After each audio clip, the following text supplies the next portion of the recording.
So first of all, I want to say shalom and welcome to this special Talking Memory commemoration event, remembering the Jewish deportation to Mauritius, 76 years after liberation.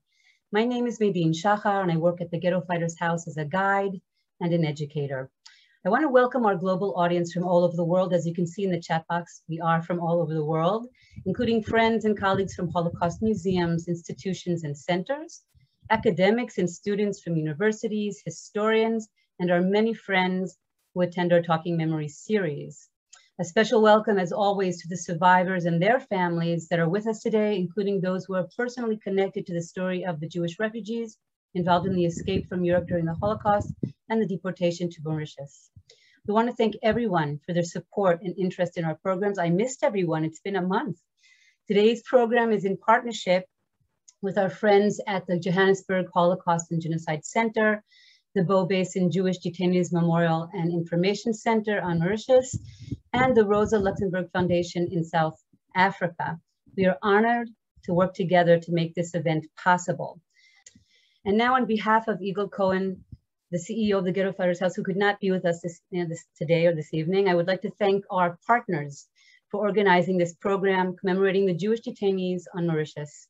A special thanks to Tally Nates and Owen Griffiths, who represent our partners for today's event, Dr. Roni Mikel Arieli, a leading scholar about the Jewish detainees on Mauritius, Nat Bratman-Ilalel, the director of the Ghetto Fighters House Archives, Isaac Adler, a survivor who was detained as a child on Mauritius, the author Ariella Talmi, and Ann Harris, president of the African Jewish Congress, for contributing your knowledge and experiences in today's commemoration event.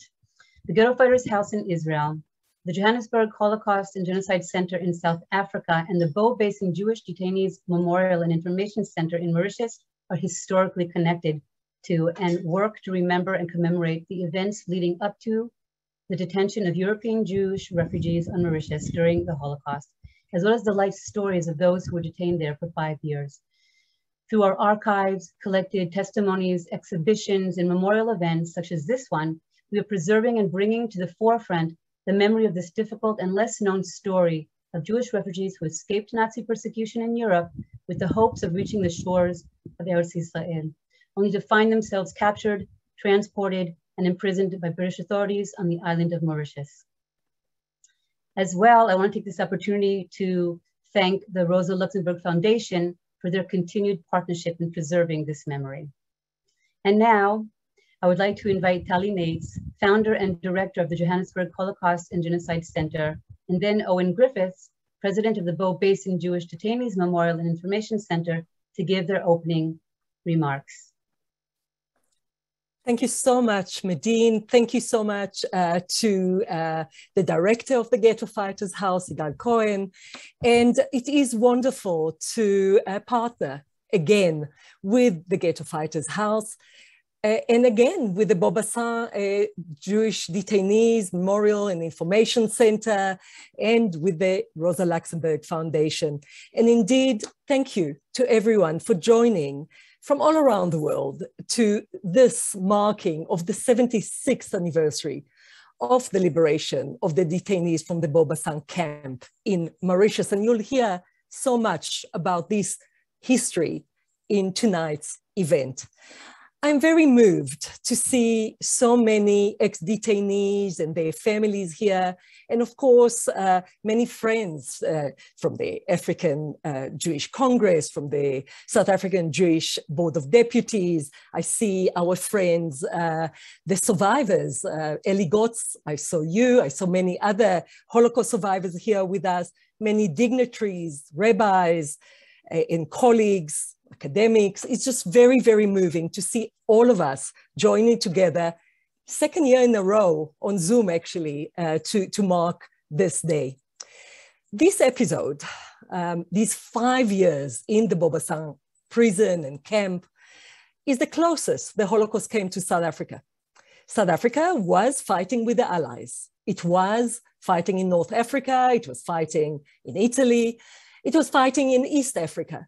But the Holocaust came closest through the 1,580 detainees that spent the war from December 1940 until August 1945 in Mauritius. Mauritius is only 3.5 to 4 hours flight away from here. This story is actually part of the permanent exhibition of the Johannesburg Holocaust and Genocide Center, the only second place in the world, a part of Mauritius, that tells fully this story. So it is very important for us to partner and to work closely together with the Bassin Jewish Detainees Memorial and Information Center, actually since its inception. In the past year, since August of 2020 and the 75th anniversary for the liberation from Mauritius, we were involved with many, many projects. I think the highlight was the creation of the center, the Memorial Center's website. I'm going to post it in the chat. And I really encourage all of you to go to this new website, launched only in December, that tells such a lot of information about the history. It has so many layers in English and in French, and we add all the time new information to this website.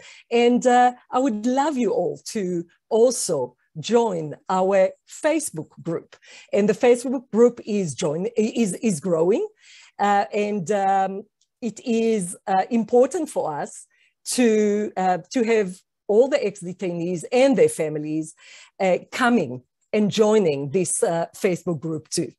Many other projects are in the making. One of them was that we were hoping to meet in Mauritius in December of this year. All ex-detainees, their families, people that are interested. And indeed, Mauritius is opening slowly to the public on the 1st of October, but as the pandemic is still with us, we decided to actually postpone the gathering to hopefully 2022. So please visit the Facebook page, visit the website, and you will find out more details about it. And hopefully when the pandemic is far behind us and we are all healthy, we can all meet in Mauritius, visit the Bassin Memorial and Information Center, that and the cemetery that tells the story of this relatively unknown episode, that I feel that through our continuous work and through the amazing work of Dr. Ronnie Michel-Arieli is becoming more known. It gives us great joy to now work so closely with the Ghetto Fighters House that houses the largest archive of this history in the world. And it makes so much sense that these three institutions are actually now working together. And I look very much forward to continue to work together for many, many more years to come. Finally, just to say that I'm looking forward to learn even more today from the archive of the Ghetto Fighters House through Anat Bratman, and from ex-detainee Yitzhak Adler, that is going to share with us some of his childhood memories and drawings, and of course from a descendant of this story, author Ella Talmi, whose grandmother was a detainee on the island. Thank you, everyone, for joining us, and have a very meaningful event. Thank you very much, Tali, for your words and for all the information that we have now. I'm so excited that we have this opportunity to learn more and more and more about what happened on Mauritius. And now I would like to invite Owen Griffiths, the president of the Beau Basin Jewish Detainees Memorial and Information Center, to say a few remarks. Thank you very much. Thank you, Madine. Greetings to all attendees, and especially to ex-detainees and their families, of course. As president of the Jewish community in Mauritius, and as chair of the Beau Bassin Jewish Detainees Memorial and Information Center, I would like to welcome you all to this webinar, which, as we know, is being held in conjunction with the Ghetto Fighters House, the Johannesburg Holocaust and Genocide Center. The webinar is for the commemoration of the 76th anniversary of the liberation of the Jewish Aliyah Bet detainees from Beau Bassin prison in Mauritius. The commemoration today is about this globally little-known story of the deportation to Mauritius of some 1,600 Jewish refugees who, having successfully fled Nazi-occupied Europe and arrived in Palestine, were subsequently imprisoned at the Atlit camp near Haifa and then deported and imprisoned in Mauritius. Their crime, being Jews and having illegally returned to the ancient and new Jewish homeland in Palestine. Of the approximately 1,600 detainees deported to Mauritius, some 126 tragically died here.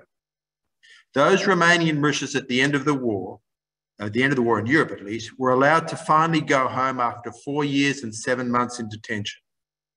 On the 11th of August 1945, 1,307 detainees boarded the Franconia in Port Louis Harbour for the 2-week voyage to Haifa. Furthermore, over 60 children were born in the prison. One of them, my good friend Tali Regev, is today the Honorary Consul of Mauritius in Israel and is attending this webinar this evening. Many times I'm asked, what remains of this tragic episode in Mauritius? The answer is actually quite a lot. Not only is there the Jewish cemetery that Tali referred to, which is carefully maintained by the Island Hebrew congregation with the help and support of the African Jewish Congress, but we have the small museum, which is with a very professional information center next to the cemetery telling their story. And on that note, I would like to end here. But before doing so, I want to thank those who made today's virtual function possible. Dr. Ronnie Michele Arieli from the Hebrew University of Jerusalem, Tali Nates from the Johannesburg Holocaust and Genocide Center, and the Ghetto Fighters House in Israel, and also our friends from the Rosa Luxembourg Foundation. To all of you, a hearty thanks, Toda Rabah, and a great seminar. I want to thank you, both Tali and Owen, for your opening remarks. And now I would like to introduce Dr. Ronnie Michele Arieli, who will be facilitating the next part of the program today. Ronnie is a postdoctoral research fellow at the Abraham Hartman Institute of Contemporary Jewry at the Hebrew University of Jerusalem, with the support of the Foundation pour le Mémoire de la Shoah, where she is working on her research project, Jewish Deportees in Mauritius, 1940 to 1945, a history from the margins. And Ronnie, the floor is yours. Thank you so much. Good evening, everyone. Good afternoon. Good morning to you all, wherever you are. And thank you all for joining us. It's really, I'm very moved to see so many familiar faces from all over the world. As Tali mentioned, a year ago, we met on Zoom to commemorate the 75th anniversary of the liberation of the Bassin camp. And while the plan was to convene in Mauritius, the COVID-19 outbreak changed our plans, and it keeps on changing it. The advantage was that people from all over the world were now able to join us and to learn more about this understudied episode in our history. When we met again last December to mark the 80th anniversary of the deportation, we already knew that an online event would not only enable many people from all over the world to join in, we realized that the Zoom could serve as a platform for a reunion for all of the ex-detainees and their relatives. And alongside the semi-academic conference, we held an online reunion with more than 80 ex-detainees and the second and third generation of the detainees. And we had more than 10 people who were actually born in Mauritius, a handful who were deported as children, and many, many children and grandchildren and grand-grandchildren of ex-detainees, all with many memories to tell and stories to share. For me, as an outside viewer, it felt like a community that comes back into being. And I am so moved to see so many of these community members with us today. I would like to introduce to you our first speaker, Anat Bartman Elalel. which is working at the Ghetto Fighters Archives as a senior archivist since 2007. And of course, she's the director of the archives for the last 10 years.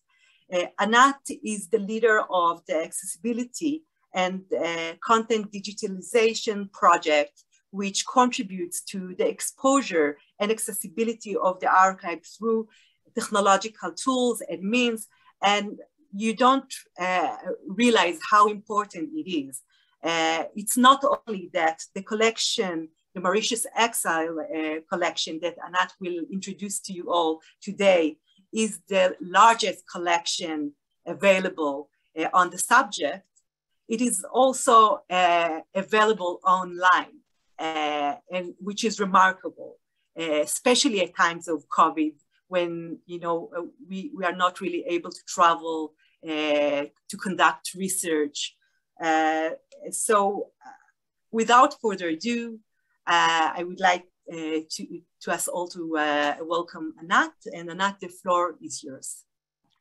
Thank you, Ronnie. Thank you, Maydeen and Tali. I'm glad to be here this evening. And I will tell the story of the collection of Mauritius in the Ghetto Fighters House archive. So the collection was donated on 2008 by the Association of Jews from Mauritius. Nurit Kitron, as the head of the association, brought the items to the archive back then in 2008. But actually some items were on our holdings before that, and some were donated afterwards. As you can see, for example, the album on the screen, which was donated exactly a year ago during the pandemic by Judith Arnon and Nurit Biron. It is made out of recycled paper, as you probably can see. And it depicts the journey on the Atlantic until the ship arrived to Haifa, to a fleet. And now I will, just a minute, okay. So I was the lucky one to take care of the collection when it arrived. And we decided to divide it into a couple of categories. I must say that I was the one to sort, to catalog, to touch, and to read these stories of this almost unknown affair of, in Israel. And it was, those stories touched my heart. And maybe I will share some or one or two of these stories with you today. So the first category, you can see it's on the left, the 3D artifacts, as this clown over here, which was donated by Kitty Drill. It was made in Mauritius by her mother, Ethel, to her birthday, to Kitty's birthday. This is one category. You can see a page from an album on the right corner of the screen. This album was illustrated and designed by Gustel Spazier and was belongs to Irvine and Lily Fuchs. We hold more than 250 photographs depicting the journey to Eretz Israel, the journey to Mauritius, and of course, many photos from the long, almost 5 years in Mauritius. You can see on the right the third category, which contains memoirs and letters and diaries and all other kinds of certificates. This is the diary of Ervin Kovacs, written in German and in Hebrew. Ervin Kovacs was one of the leaders of the Czechoslovakian group.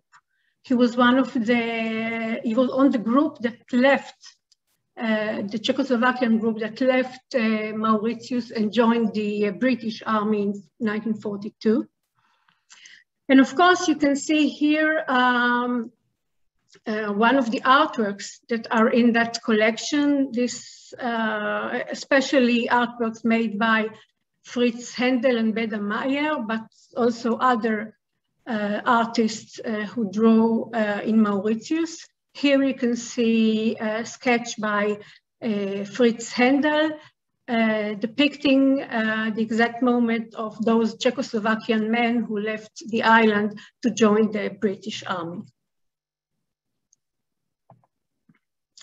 In 2009, we hosted a beautiful exhibition, temporary exhibition. You can see the catalog on the right, written by Elena Makarova, the curator of the exhibition Boarding Pass to Paradise, Kartis Aliyah LeGan Eden.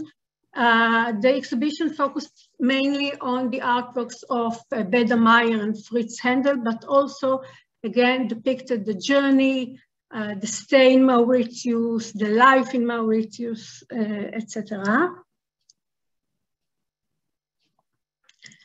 I know it's difficult to see and to understand what are you actually seeing right now, but we do have a permanent display concerning Mauritius.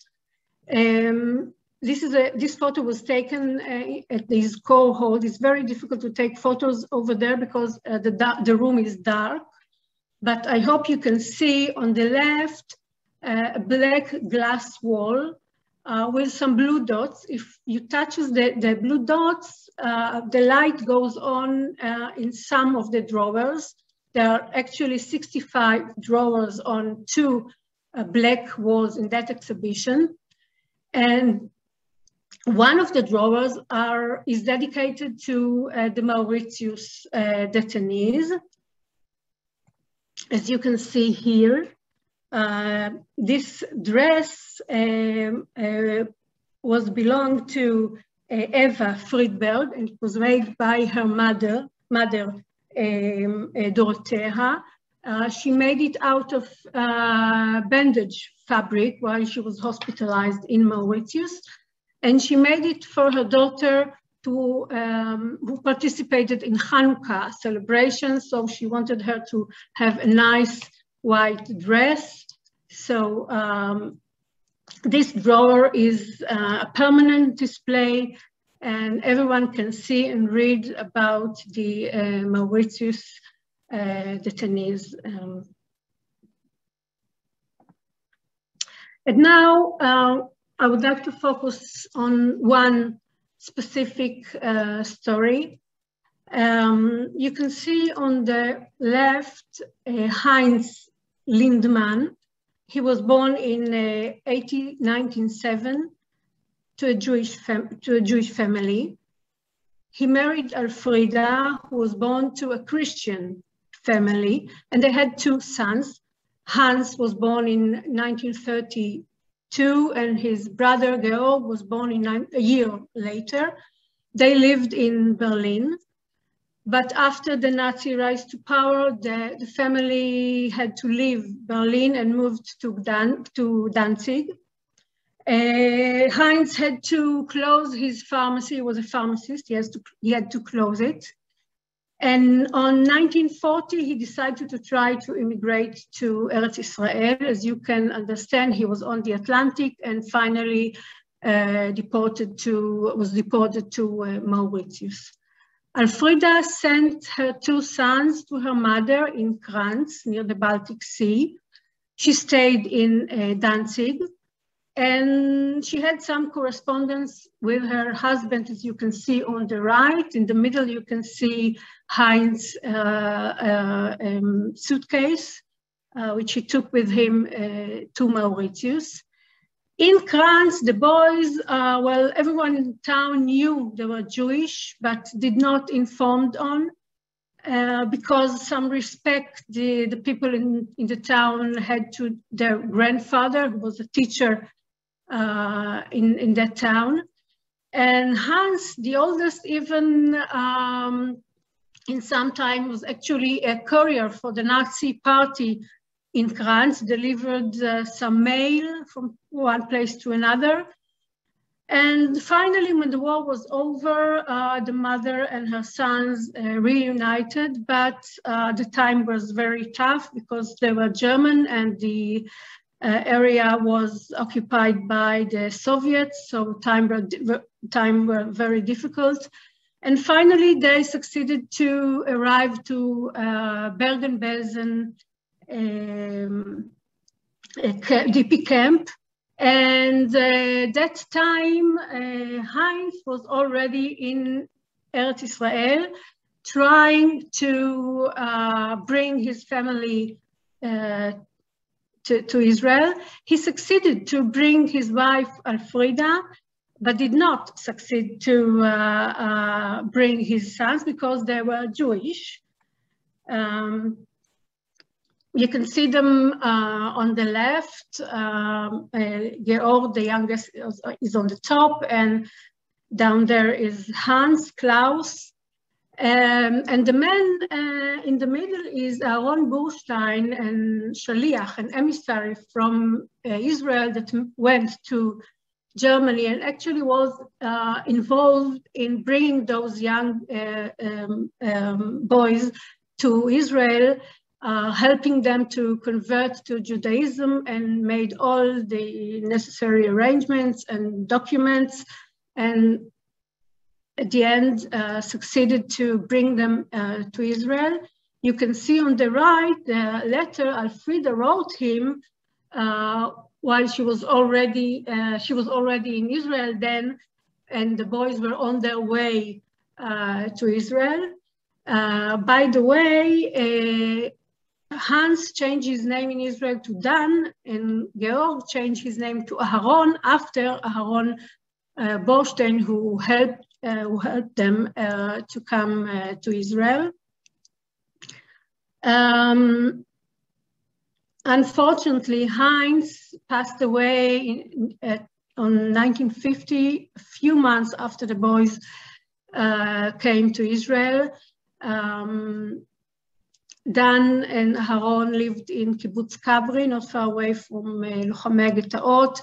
They brought their mother, Alfreda, to the kibbutz. She died in the kibbutz. I received the collection from Dan on 2009. He passed away in 2015. And maybe another story, if I still have some time. This is the story of Aryeh Leopold Keller. We received 2 diaries on 2019. Aryeh Keller was about 13 years old when he arrived to Mauritius with his parents, Benjamin and Henrietta. He was the only son of his parents. And actually we received two diaries. The first one was written in Mauritius, and it described the journey, the ships, how they looked, as I will read in a minute, the life in Mauritius. It is decorated with maps and sketches and so on. A beautiful diary written in German. Maybe I will read a few words from the diary. Our ships actually did anchor in the port. It was sorry, something is disturbing me here. Okay, it was an uncomfortable situation, the waiting, promises that were not kept. We stopped believing when they promised us something or when they spoke of a schedule. The ships were not pretty sight either. Relatively to Pencho, they were beautiful, but they were really old and miserable. Coffins named Atlantic, Pacific, and Milus. Their look was a complete contradiction to these bombastic names. These ships were all from Greece and they were intended to carry a mixed cargo of humans and commodities. The beds were probably only wooden berths that you could lie on, but not wide enough for you to move. Flapping about it all were flags that resemble a sports club streamer, the flag of Panama, our imaginary homeland. And this is the second diary. On the left, you can see Aryeh Keller after he arrived to Israel. And actually, 3 years after his arrival, he joined the new Israeli army. And during the War of Independence of Israel in 1948, he was participating in fighting not far away from Netanya. On June 11, he was injured, and 3 days later, he passed away. He is buried in Kfar Saba. You can see his diary from the fighting. Actually, he is writing this diary during the fightings. After his parents' death, the diary was received by neighbors of his parents and Holocaust survivors, the family Schiff, and then it was, moved, held by another family member, and finally received in the Ghetto Fighters House archive on 2019. I would like to emphasize that our main efforts in the archive for the last 20 and even more years is to make our collections accessible, to digitize them, to write down the stories behind those items, to upload them to the internet, to make contact with researchers and let them know about our holdings, to contact journalists and tell them about our unique items as well, and to make them accessible so everyone can access them and could see them. So thank you for listening. Thank you, Anat.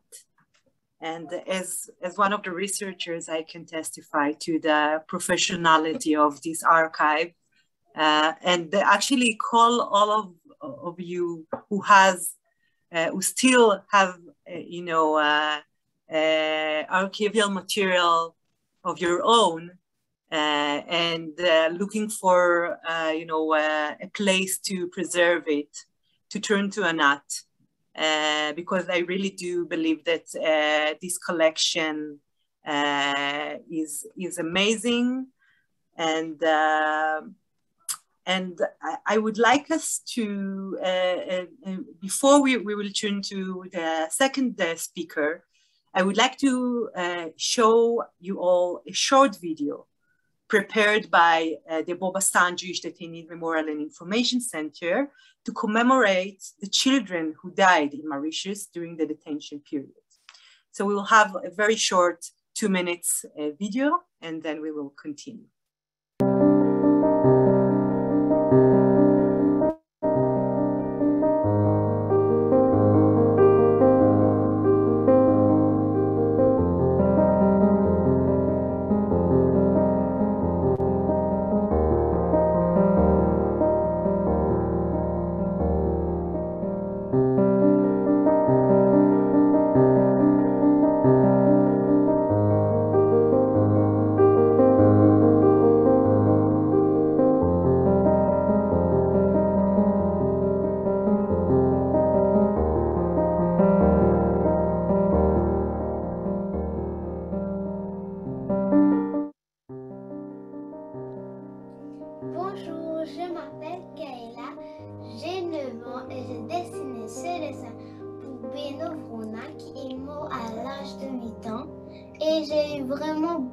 Beaucoup de chagrin pour lui quand j'ai appris qu'il était mort à l'âge de 8 ans, et on m'a raconté qu'il avait 2 frères, que le plus grand malheureusement n'était pas avec eux à Maurice.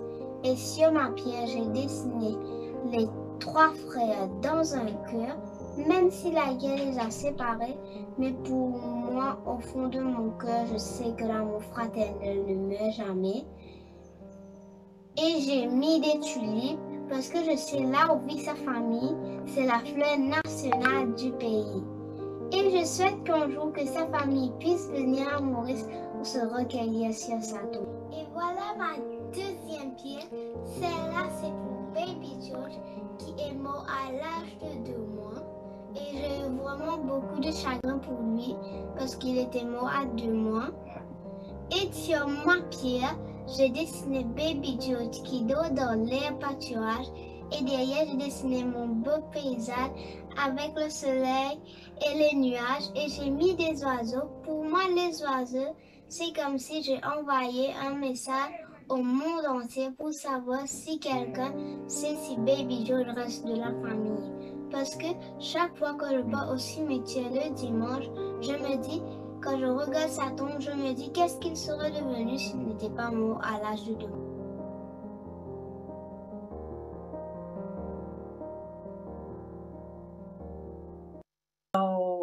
Our next speaker is Isaac Adler, and it is a great pleasure for me to introduce him to you all in this forum. Isaac's father, Joseph Adler's memoir, was the first ego document I read going through the collection at the Ghetto Fighters House archive. Isaac was born in 1940 in Bratislava, and his family managed to escape Nazi Europe. Upon their arrival to Haifa, along with other refugees, their entry was denied and were exiled to Mauritius, where they were imprisoned for 5 years. Upon their return to Palestine, the family lived in Negev Kibbutz for 4 years and left in 1949 to Lod. Later in life, he owned an Israeli fashion company, and presently he and his wife, Marlies, live in Denver, Colorado. Isaac will present to us today his new illustrated book, Young Captain on a Broken Boat, expressing his childhood memories. Hi, I'm talking to you from Denver, Colorado.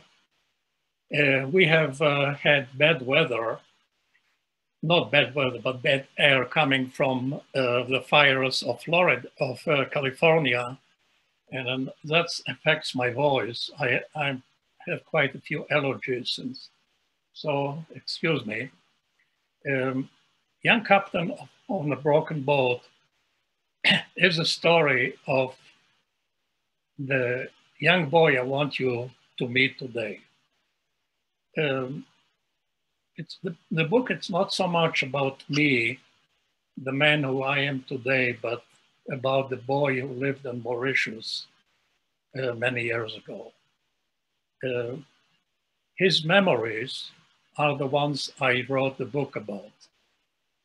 And I wrote it only recently, but the memories followed me, the boy's memories followed me for many, many years, until finally I couldn't stand it anymore and started writing it.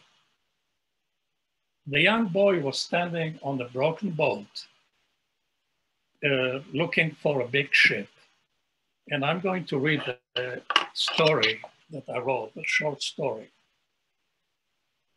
Years ago, a young Jewish boy stood on a broken boat, half buried in the sand, holding a piece of bamboo he had made into a toy telescope. The boy was scanning the horizon, looking for the large ship that would take him and his parents back to Eretz Israel. In 1940, the boy and his parents and 1,580 other Jewish refugees were deported to the remote island of Mauritius, located in the heart of the Indian Ocean, after they were denied entry to then British-controlled Palestine. I was that boy. Now, the term Eretz Israel was mentioned many times during the detention in Mauritius. I had no idea what Eretz Israel meant and what it was, but to me, it was the distant land, the magic land that would give me and my parents freedom. And that's why I stood on this broken boat that was actually my only toy on the island. I had no toys. And when we were allowed to go to the seaside after many people started dying, the management of the prison decided that in order to keep us alive, that we should be a little bit away from the island for a week. So in a place where there are no mosquitoes. So they erected tents in a coconut plantation, and we spent time there. And then I discovered the broken boat. I was never told that I was Jewish. My parents wanted to keep me away from this, from the reasons we were there. They'd never explained to me why we were deported and how it came to be that we were there. But then I found myself on the island, you know, witnessing terrible things that are not something that a 4-year-old boy should see. 4 years or 5 years in the prison, it's not a place where a boy should grow, should be brought up. Seeing a man being revived by fellow prisoners after he hung himself is not a place where a boy should see. It's not something a boy should see. A boy should play with other children, not play with his father in his prison cell. A boy should have toys to play with and not stand on a broken boat looking for a ship that will take them away from prison. And that was my childhood. And this is the reason I wrote this book. Later, when the book was almost finished, you know, I was thinking about it, that here I am. I wrote a book about a Jewish boy in a prison. And then I realized that I'm not the only boy who is spending time in dire conditions in a prison camp. There must be millions of children who are in similar conditions and different circumstances. And I decided to dedicate the book to those children who, through no fault of their own, lost their lives, lost their freedom and their childhood. And that is what my book is dedicated to.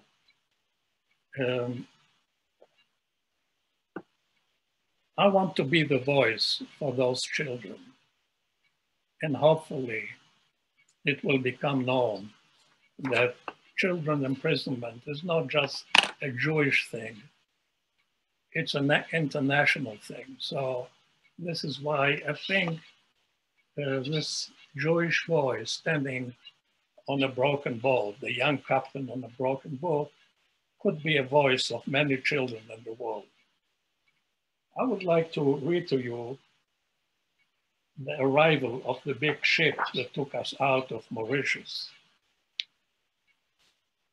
And I'm reading it out of the book. Time had come to leave our prison, we were told. Buses took us all to the Port Louis, where we all embarked on white cargo launches pulled by very powerful small motorboats. Before long, we were out of the port onto the wide open sea. The launches were very crowded, overly crowded, but no one cared. It felt good to be away from the island, away from prison. The large ship towered out of the sea like a giant, strong fortress. I was happy. This was the big ship I was searching for on the far horizon with my toy bamboo telescope while standing on the broken boat. It took a long time. It was not a dream. It was really here, ready to carry us back to freedom, finally. And I'm following here. Bye-bye Mauritius, bye-bye prison. I was standing by my mother on the back deck of the ship, watching the island on the horizon become smaller and smaller until it finally disappeared. We were now on our way to Eretz Israel, our land. No more women's barracks, no more beds covered with mosquito tents, no more walls and grounds and guards. Mother told me I was a baby when I had first arrived. I was now a 5-year-old boy, finally becoming free. It felt so good. I asked Mother if Father would be waiting for us in Eretz Israel. She said, yes, he will. I was so happy. So that was a story. I'm here today. I'm not among those who perished and got buried on the island. And I'm here to tell the story. Hopefully, the book will be read by millions and realize that this story happened. I'm witnessing a historic event, not just my little private story. It is a story of a Jewish nation, of Jews who were exiled by Britain, not just by, the Jews were not allowed to come to their own land. And there was no reason for that. We could have stayed in Palestine, Eretz Israel, but no, they decided to send us to the island of Mauritius. And that's why I'm writing the story.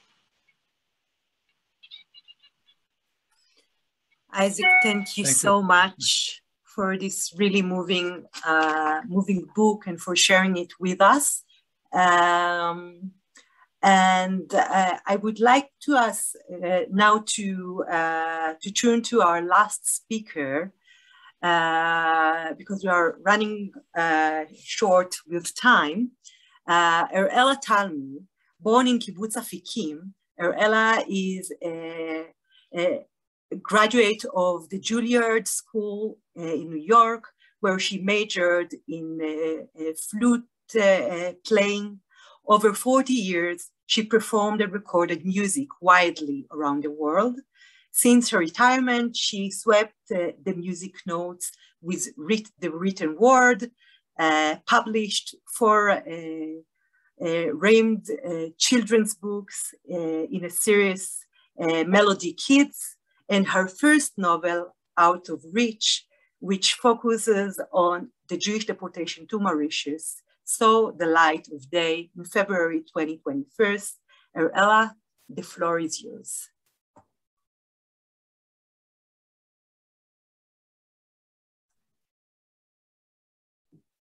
Good evening, everyone. I'm glad I finally get to speak to you and tell about my story. And I would like to start with mentioning that I heard the word Mauritius when I was 3 years old, maybe 2 months short of 3. It was exactly on 26th of August when my parents came back from Haifa and they brought with them a grandmother.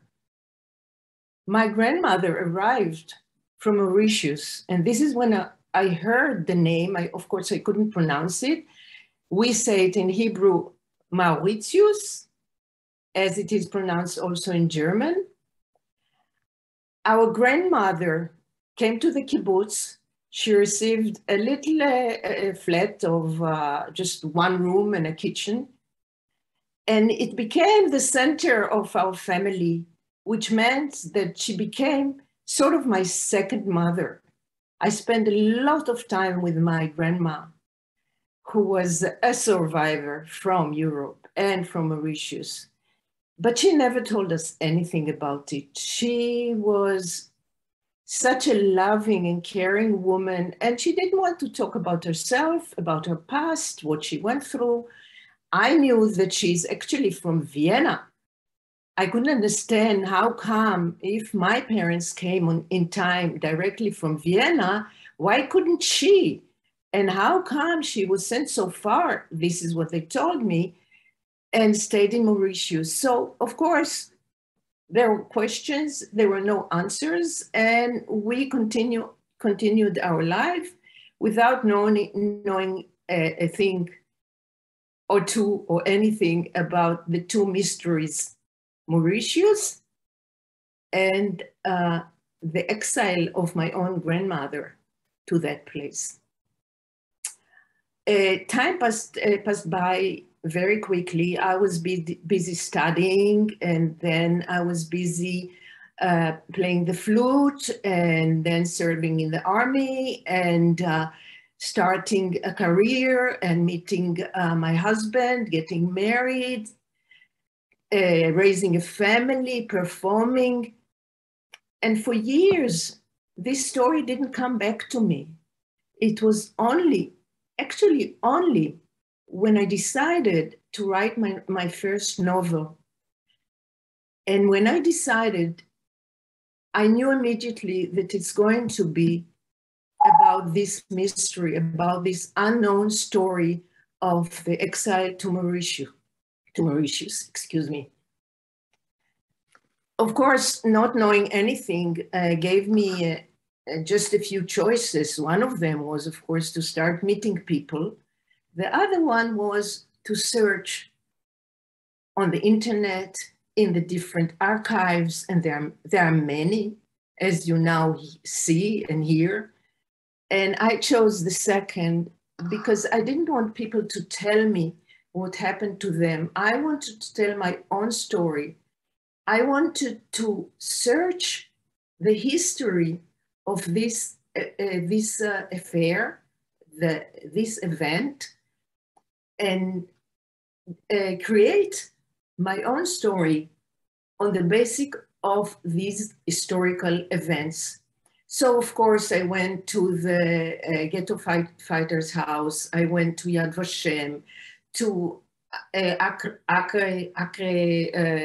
prison, Akko, as we say in Hebrew, and to Atlit, of course, to Atlit, where they detained for the first time between fences, which was a big shock for everyone. Not as big as it would be later in Mauritius. So I learned, and I searched, and I digged in, also a lot online. And one of the books that I found very helpful was a wonderful source, The Mauritian Shekel by Geneviève Pitot. I'm sure many of you know this book, or at least a few of you read it. It's sort of a document. Geneviève Pitot was 10 years old when she went to school and took drawing class with Anna Frank. Not the Anna Frank that we know, but Anna Frank was one of the artists together with Fritz and Beda in Mauritius. And she was invited to teach drawing for children in a local school. Geneviève Pitot took classes, I think only 1 year, when she was 10 years old. Many years later, when she already an adult, actually she, like me, she was very interested to know what happened there. What happened to Anna?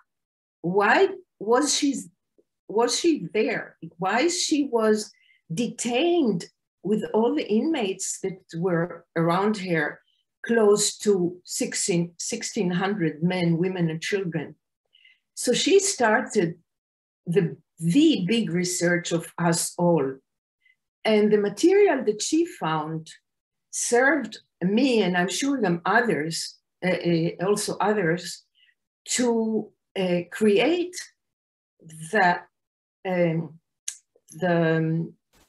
center story of Mauritius, starting from the fleet from Europe, continuing on the boats, arriving in a poor condition, actually being towed by the British from Cyprus to Haifa, and then the whole story with Patria, which I'm not going to tell now, it is written in the book, and then detained in Athlete for almost 2 weeks. Of course, there was great hope that they will be released, and this was what they were praying for, but it didn't happen. The British were at that point very determined to show those Jews who are going against our instructions and are coming more and more illegally. So we will show them, and once these people will be detained, others will not dare doing it. The detention that ended in Athlete continued very brutally in Mauritius.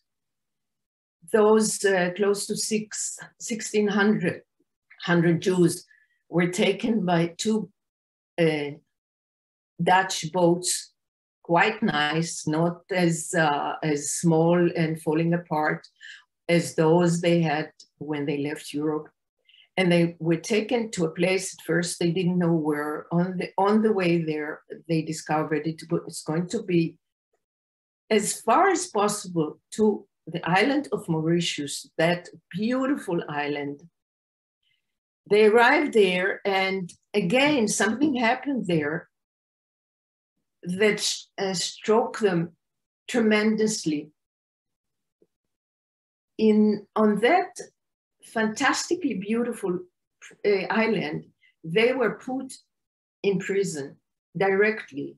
The men were thrown to a jail, an old French fortification, and the women found themselves in a camp surrounded by barbed wire fences built especially for them on a swamp soil, actually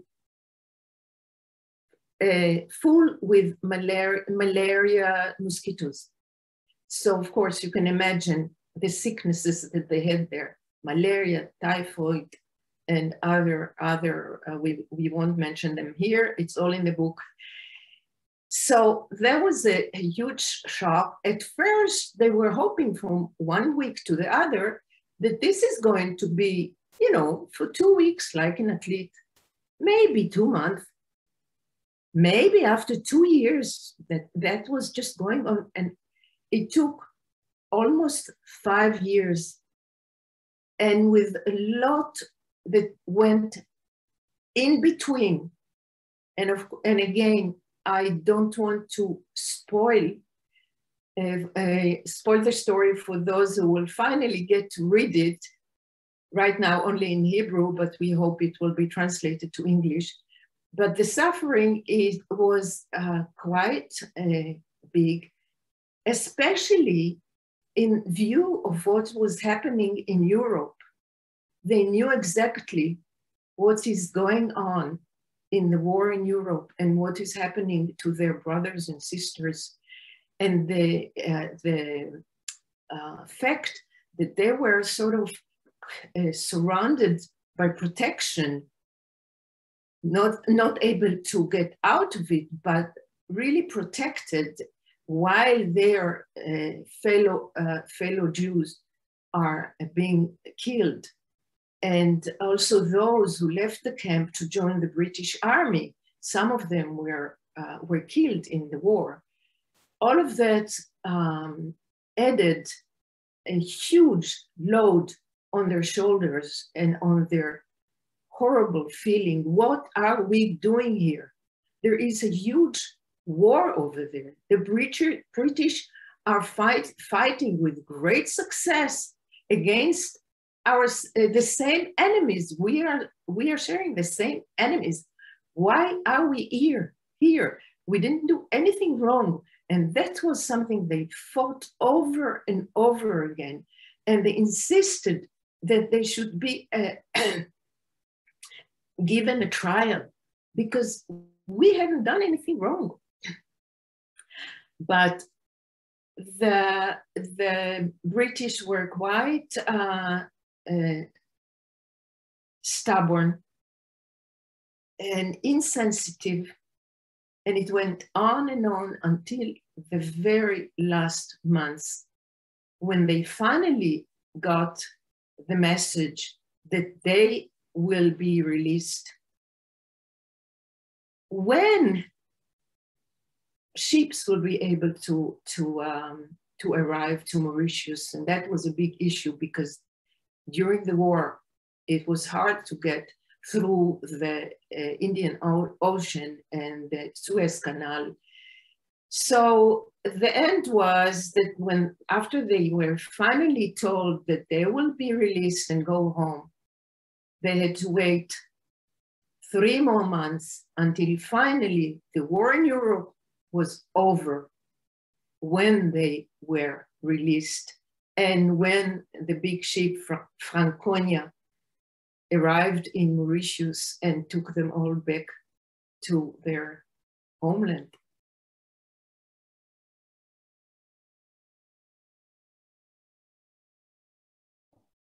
Any question? Thank you so much, Arela. And I think that both Arela and Isaac touched a very important issue. The issue of refugees was always considered somewhat marginal in the history of the Holocaust. And in recent years, however, research on refugees from the German Reich territories has become more concerned with the peripheries of the global South. A growing interest in case studies of refugees in British overseas territories is particularly pronounced in the field of exile studies, and some focusing on places of refuge, while others place of forced internment. And indeed, the deportation to Mauritius is yet another such case study. However, like any historical event, it is unique in its particularities. In today's lectures, we got a glimpse into some of these particularities and received a living proof that the memory and history of this episode is no longer a neglected episode. We have more than 5 novels focusing on the deportation to Mauritius, and I know a lot of people wrote to me privately about other novels, and you can find on the website a list of books that were published on the matter. So we have more than 5 novels, 2 documentaries, several archival collections, a memorial and information center in Mauritius, and some small exhibits, as we all heard, in Johannesburg and in Israel at the Ghetto Fighters House. And the deportation is being taught in high schools in Mauritius. And as from this fall, it will also be taught at the Ben Gurion University in Israel. It seems that by the time that my book will be published, Food, Food, Food, I will need to change its title, as it is no longer a history from the margins. Thank you. May I say just one more thing? Am I heard? You're heard, but I'm not sure who is speaking. Arela. Yes, sorry, Arela. And as I mentioned before, we've been asked over and over again, when and how will this book be translated to English and published in English. So I throw the gloves to you all of you who are here today and others, to try and help us find a publication. We have a translator, but we need a publication and a good house who will want to host this book in English. Thank you, and thank you for being here. So it is my pleasure to thank all these panelists, wonderful panelists led by Dr. Ronnie Michel-Arieli. So I would like to thank Anat Bratman for sharing with us the secrets of the archive. It was wonderful to hear from Yitzhak Adler, the child that was in Mauritius, and about his book, and from the grandchild, Lela Talmi, about her book. And before we end, it is my pleasure and honor to introduce to you, to say the final address to Anne Harris. Anne Harris is the president of the African Jewish Congress. She's also the wife of our South African beloved late Chief Rabbi, Rabbi Cyril Harris, that is known to all of us as Mandela's rabbi. So Anne, the floor is yours. Okay. Honored guests from all over the world, I bring greetings to you all from the members of the African Jewish Congress, which keeps the flag of Jewish identity flying in all the countries, about 10 of them altogether, in sub-Saharan Africa. And we are very honored that Mauritius is one of our countries, and we are very proud to be able to participate in this commemoration and to have been of great assistance in the preparation of the Beau Bassin Center some 5 or 6 years ago. I just want to say that to Owen Griffiths, all your colleagues in the AJC, Owen, send you their admiration for the work that you do and have done for the Island Hebrew Congregation and the Beau Bassin Center. Almost everything that has been done in Mauritius has been due to you. May I also pass on to you best wishes from Rabbi Moshe Silberhaft, who is our director of the African Jewish Congress. He's in Israel at the moment, assisting at the birth of a grandchild. So we did let him off to this week. That was, he could have a little holiday. My good friend and colleague, Tally Nates, asked me to add my reflections on tonight's proceedings. And as I think of the great story, I am struck by the huge importance of the concept of leadership. Without the strength of the leaders who emerged during those years, those 5 years, they would never have passed as relatively calmly as they did. Imagine the disparate, I'd ask you to use your imagination. Imagine the disparate personalities of the Jewish refugees who landed in Mauritius. True, they were all Jews, but of different nationalities, different traditions, different education and culture. Only the strength of strong leadership was ever going to help them to be a community, however temporarily. And so we remember with admiration the guidance of Dr. Zegelbaum, who was the chairman and leader of the community, the father of Tali Regev, whom Owen mentioned earlier, and who was a complete figurehead of the survivors. And then we have to remember those of his team.